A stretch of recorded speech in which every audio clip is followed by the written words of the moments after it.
My Best Friends Live in the Woods. The Adventures of Albert by Anne Michelle Mracek. Chapter 30. Scattered in All Directions.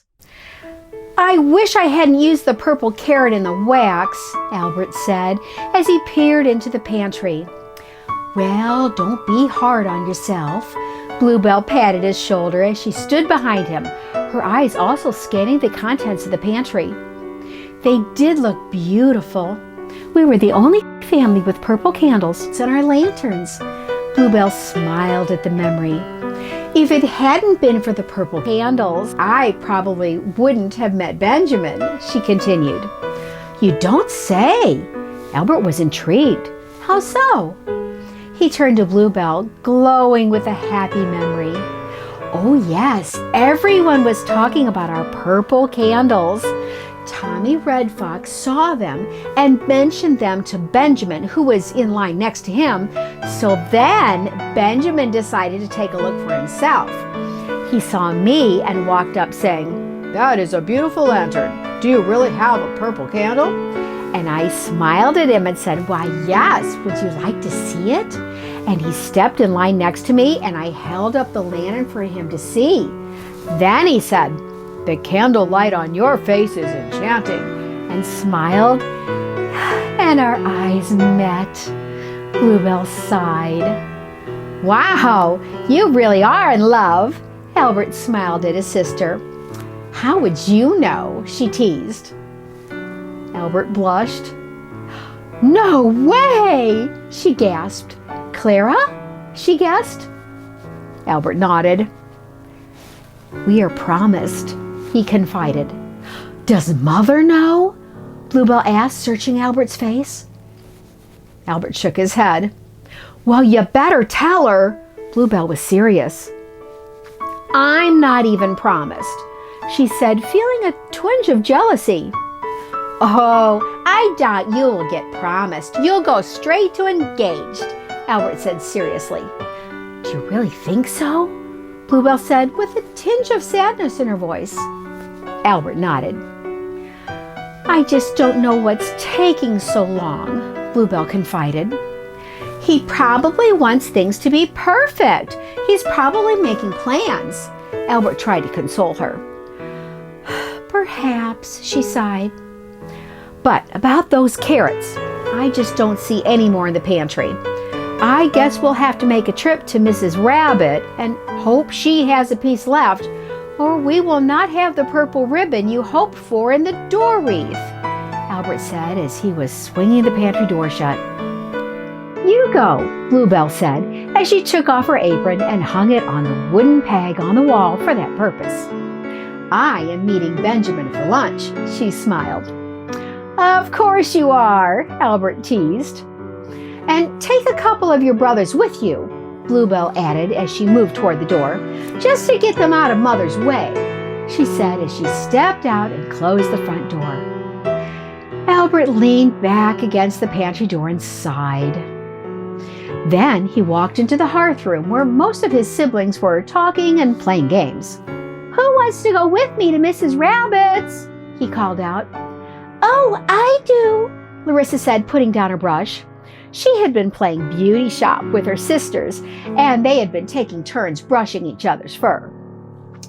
I want to play with Gabby, she said, standing up and walking over to Albert. It really wasn't what Albert had in mind. He had been thinking, which brothers want to come with me? Okay, Albert shrugged. Anyone else? He said hopefully. Ricky and Henry stood up and walked over to join Albert. Let's get a game of hit the stick going with George, Ricky said to Albert. Come on, Nicholas and Andrew. You too, Frank, Ricky invited the others. Okay, sure, they said and joined the group. Now that's more like it, Albert thought to himself. Not waiting for them to change their minds, he led the group to the door. Off we go, he said as they stepped out into the heat. It was always a bit of a jolt stepping out in the summer. The cave was always cool and comfortable. That first blast of hot summer air always hit you in the face when you stepped outside. Back in the cave, Mother Skunk trotted into the hearthroom. "Time for the morning meeting," she announced with a clap. "Should we use the log circle outside?" she asked, looking over her children. "It's too hot outside," Molly complained as she walked in from the kitchen. She had been quietly sipping her tea on a kitchen stump chair, apparently unnoticed. "Where's Albert?" Mother asked. "Off to Mrs. Rabbit's," Marigold offered. "Larissa, Ricky, Henry, Nicholas, and Andrew went with him," she added. "And Frank," Molly added. Mother nodded. "Why were they going to Mrs. Rabbit's at this early hour?" Mother asked. Everyone shrugged, but Molly. "To get a purple carrot for the wreath ribbon dyeing," Molly explained. "Where is Bluebell?" Mother asked the group. Again, only Molly answered. "She left to go out to lunch with Benjamin." Mother gave Molly a sideways glance. "You seem to be full of information this morning," Mother said, raising her eyebrow. Molly just shrugged, but she was thinking, and that's only half of it. But she bit her tongue and kept silent. She had overheard Albert and Bluebell's conversation at the pantry. In such a large family, privacy was pretty much non-existent, but she would keep their secret. However, she was planning on seeing Clara as soon as possible. "Well then, you lucky ones that are still here will help me clean the cave today, top to bottom. I want to see dusting and sweeping and washing. I want every toy and game back in its box, every cup and bowl washed and put away. Understood? And when that is all done, we are going to mop the floor." Mother was cheery but stern. "Do we get a reward?" Daniel asked hopefully. "Of course you do. You get a clean home to be proud of when visitors arrive and the satisfaction of a job well done," Mother said with gusto, knowing full well that was not what Daniel had in mind. Then she laughed. "I could be persuaded to bake gingerbread cookies." And all the children cheered with a new motivation, got up to the task. Even with the group gone to Mrs. Rabbit's, there were still plenty of hands for the work. Marigold started giving orders. "Jewel and Violet, start putting the toys away. Debbie and Teresa and Layla, start washing dishes. Melanie, you take down the leaves and flower bundles hanging from the chandelier. They will need replacing, and please dust and polish." Marigold fancied herself as the best organizer in the family now. The 3 cheers after the evening she had organized stew for supper had gone to her head. But as the others were willing to follow, perhaps she had indeed found her talent. Mother Skunk smiled at Marigold and thought, Bluebell's replacement, but then quickly rejected the notion. No one could ever replace my Bluebell, and sighed. "Timothy and George, take a pail to the stream to fill. We will need it later for mopping," Marigold continued barking orders. Mother laughed. "And what should I do?" Mother Skunk asked Marigold, a sparkle of a tease in her eyes. "You could go visit Mother Deer, and when you get back, we will surprise you with how clean everything is," Marigold said with confidence. "Well, all right then, perhaps I will," Mother smiled. She grabbed a basket from habit and headed out the door. As she headed toward the great glen, a large patch of bright yellow dandelion flowers nearly called out to her. Mother Skunk had been healing with plants for so long that she fancied they talked to her. "All right then," she talked back to the flowers. As she tugged, they came up, root and all. She thought, "how generous of you." She smiled at them and placed them in the basket. Not too much further, and she was drawn to the wild yam. "I need to dig up some yam root," she told herself, and finding a good stick, got down on her knees and started to dig. Shaking off her prize, she detoured toward the stream to rinse the clinging dirt from her treasures. She loved the running water. The sound always made her happy. "My favorite sound," she mused. Then she laughed to herself. "It's the one sound that drives Mr. Beaver crazy." "I should pay them a visit," she thought. "Maybe I'll go there instead," she said out loud as she arranged her clean roots back in her basket and headed off in a new direction. She had always liked the Beavers. She and Mrs. Beaver seemed to have an understanding, but Mrs. Beaver always had her hands full managing her husband. He was grumpy and gruff on the outside layer, but a good guy nonetheless. Mother Skunk followed the stream until she came to Mr. Beaver's dam, behind which a calm pool shone in the sunshine. "Hello? Anyone home?" Mother Skunk called out. "Hello?" Presently, Mrs. Beaver came waddling around a large stand of tall willow reed. Mother Skunk was instantly alarmed. Her friend looked ill. "Good heavens!" Mother Skunk rushed toward her. "Whatever is the matter?" she said as she kissed her on either cheek. Mrs. Beaver grinned a huge grin, even though she obviously felt nauseated. "I'm expecting," she beamed. "Oh!" Mother Skunk clapped her hands delighted. "I thought you couldn't have children," she exclaimed. "So did I." Mrs. Beaver was obviously delighted. "Well, now it all makes sense." Mother Skunk reached into her basket and produced her newly acquired roots. "Eat these, just a few nibbles at a time. It will calm your stomach," she instructed, handing Mrs. Beaver the bundle. A grateful smile played across Mrs. Beaver's face as she began to nibble. "Where's your husband?" Mother Skunk asked as they sat down and dangled their feet in the water. It felt good on such a hot day. "Off cutting logs. He wants to build an addition to the house.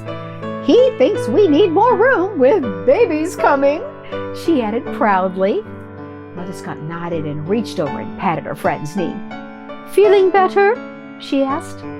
Mrs. Beaver nodded. They sat together in silence for a while, watching the dragonflies skim over the surface of the pond. "I heard how you helped Mrs. Chipmunk." Mrs. Beaver broke the silence. "Can I call for you when my time comes?" she asked, absent-mindedly rubbing her belly. Mother Skunk patted her knee again. "Of course," she reassured her. "I should be getting back," Mother Skunk said as she stood. "I left Marigold in charge, which is probably fine, but still," she smiled. "Wonderful news," she added. "I'll bring you more roots in a day or two." As Mother Skunk headed home, she thought over her friend's condition. Mrs. Beaver was older. "This could be difficult," Mother Skunk said out loud.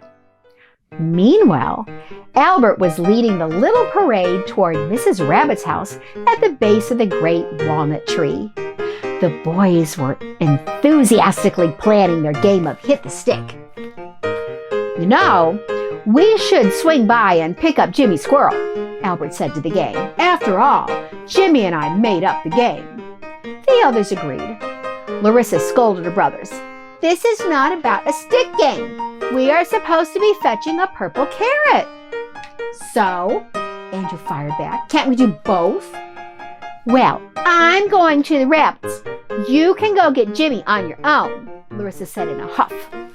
"Suit yourself," Albert called after her as they darted off toward Jimmy's oak tree. "Boys," Larissa rolled her eyes. Suddenly, Larissa found herself alone in the forest. She trudged on in silence. Presently, she came to a spot where pine trees covered over a little streamlet. The loamy earth was soggy where the little flow of water slowly spread out among the pine roots. Large fern leaves filled every spot where the dappled light filtered through to the forest floor. "A fairy spot," she said out loud to herself. The trickling of the stream sounded like tiny unseen bells. She forgot all about the boys and the purple carrots and felt herself being drawn in closer. A large rock at the bog's edge made a perfect place to sit. She just couldn't help herself and sat down to gaze at the lovely sight, drinking in the sound and smells around her. She became aware of the sweet smell of honeysuckle and began looking for its source. Thick, twisted limbs of almost tree-like size arched over her head, the blossoms way up, reaching toward the light. She sighed and smiled. "This is lovely," she said out loud to herself. "I could stay here forever," she sighed. I could arrange that." Larissa whirled around to see who was there, but saw no one. "Just my imagination," she said out loud. "No, not really," the tiny voice answered again. This time, Larissa became alarmed and said louder, "Who is there?" her eyes darting around her. The voice seemed to be coming from somewhere above her. She looked up toward the honeysuckle flowers.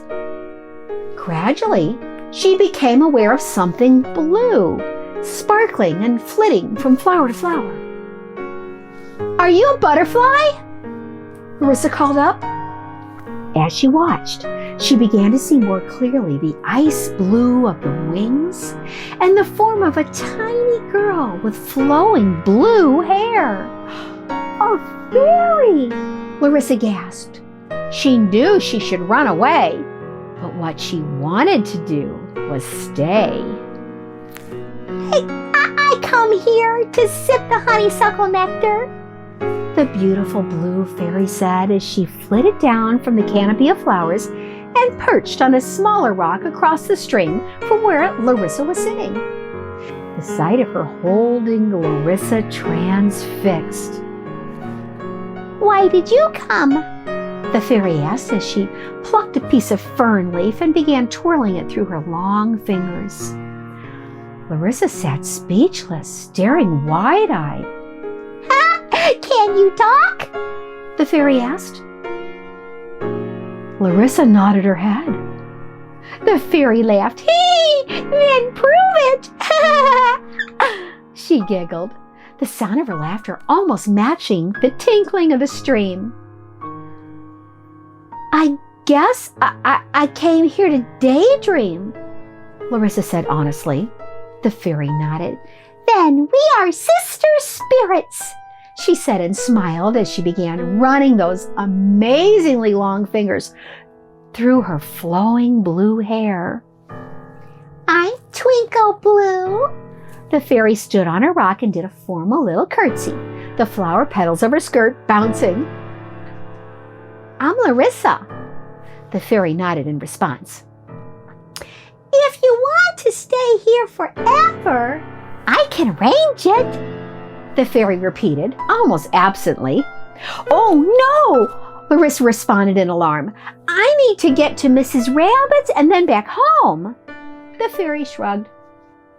"Well, you could stay and daydream with me for a little while, couldn't you?" she asked, batting her long eyelashes. Larissa could hear a voice in her head shouting, "Go home now!" But she began to argue. Just for a little while couldn't hurt. Twinkle Blue seemed to sense her wavering and tried to tempt her even more.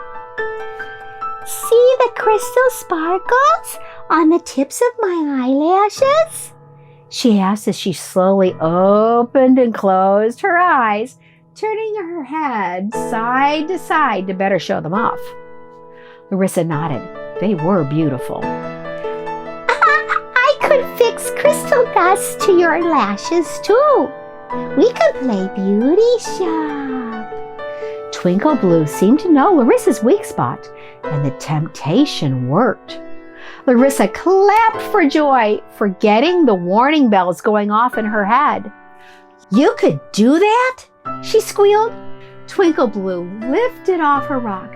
The flutter of her wings sounded like a hummingbird. She flew right in front of Larissa's face. "Close your eyes, she instructed.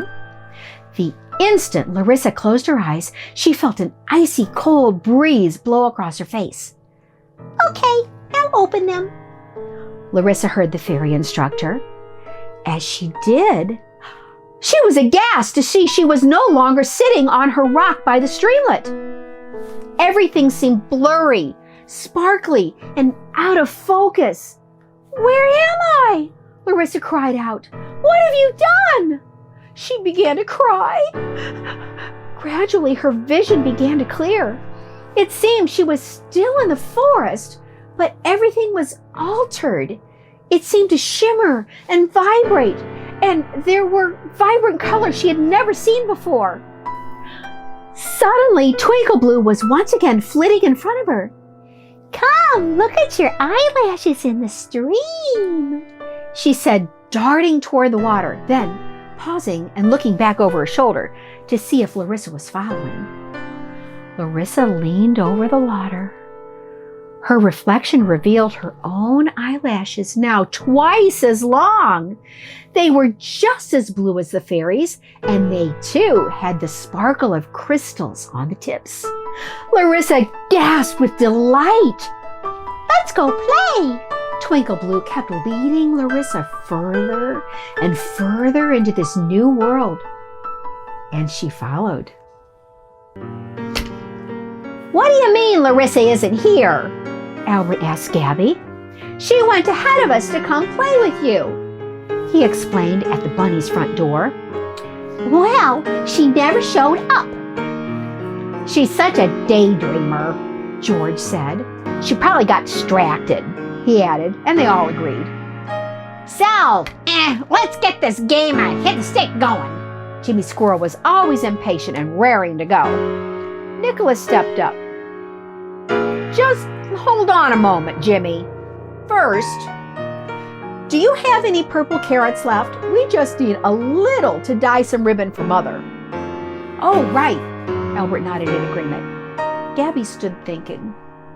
Actually, I think we do. I'll go look, she offered, and retreated into the house. You said first, George said. So what is second? He asked. Well, second, don't you think we should go look for Larissa? Nicholas said to the group with concern. Why? Jimmy chimed in annoyed. She knows her way home, he chided. Now, are we gonna play or stand around? He twitched his tail. Come on! He darted toward the clearing and the others followed. All that is but Nicholas. You go ahead, he called after them. I think I'll circle back and look for Larissa. Oh, the carrots! He stopped himself and stood alone, waiting at the door. Presently, Gabby reappeared, holding half a rather withered carrot. It's dried, she explained, noticing Nicholas's expression, his nose wrinkling at the sight. It will still be fine for dye, Gabby explained. Thanks, Nicholas smiled. Holding his prize, he took the long way home and walked past every place he could think that Larissa might have stopped.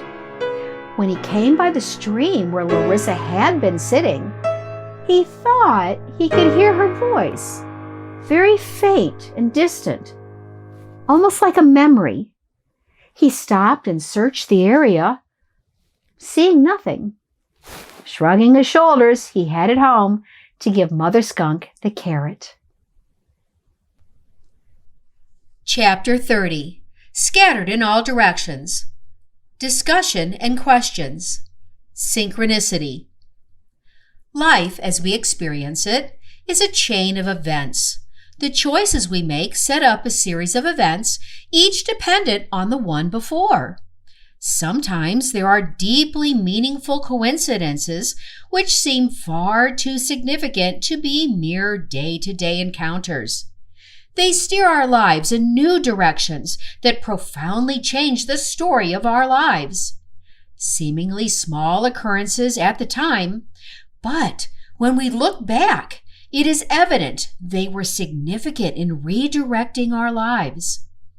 It makes us pause and wonder if the divine universe, if the great creator, had a hand in these events. When Albert wanted purple candles, it seemed small and insignificant, but it changed Bluebell's life forever.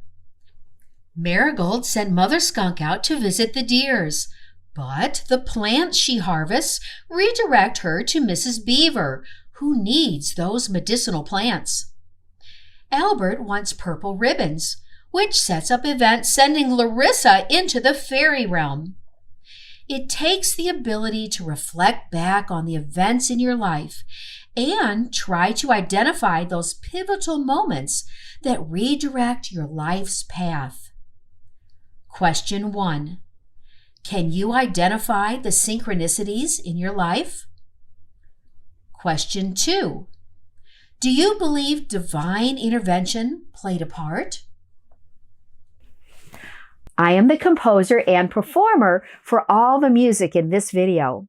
Both audio recordings and the printed scores are available on mybestfriendsliveinthe.woods.com. I will provide the link below. The painted illustrations are also my creation. Prints are available on mybestfriendsliveinthe.woods.com. This is a novel. The chapters are meant to be heard in the order in which they were written. And while each chapter can stand alone, they do build as new characters are introduced and past events are referred to. Please be sure to like, share, and subscribe. The chapters are numbered, so if you're just joining us, be sure to go back and watch from chapter 1. In a dream.